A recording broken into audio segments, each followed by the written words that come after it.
Hi, let's talk about a new film called Max Cloud starring Scott Adkins.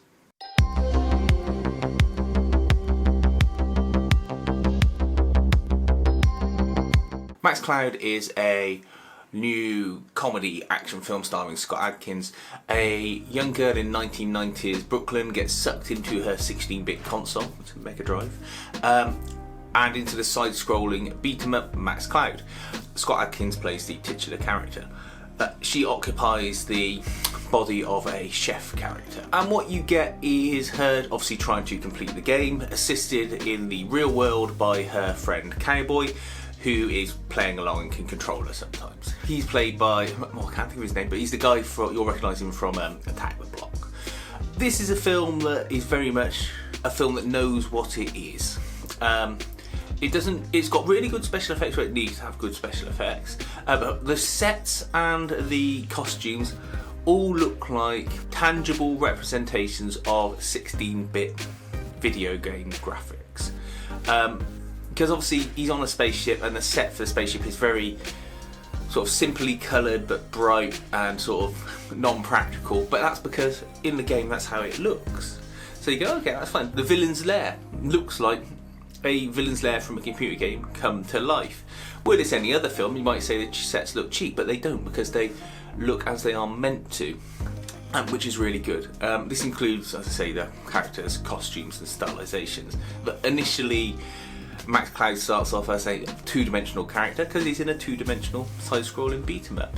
And as the film progresses, the characters, him, the villain, everyone develops and becomes more three-dimensional. There's lots of references to different video games. Right at the very start, you see a guy get up and he's got gloves on. I swear they're meant to be like Super Mario gloves. Just because they look like Super Mario gloves. And I thought it was a clever little way just to drop that in. There's lots of like moves that he does when he fights. The fights are meant to look a little bit disjointed, let's say, because they're meant to be video game characters doing the same moves over and again, so they don't fully connect in the same way that it would in a normal action film, which I thought was a nice bit of stylization. I think it's totally worth watching. You've got to have the right frame of mind for it though.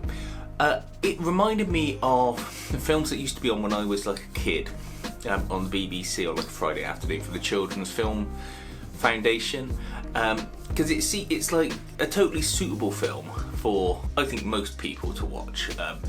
Not little kids, but most kids who are sensible and can control their thoughts a little bit.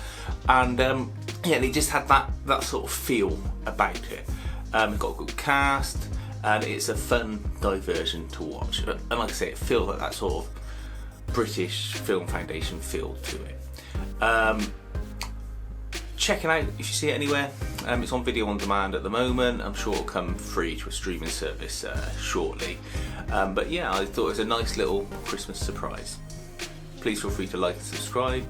And if you've spotted any more references in the film to video games, let me know in the comments. It'd be interesting to know. Thanks very much.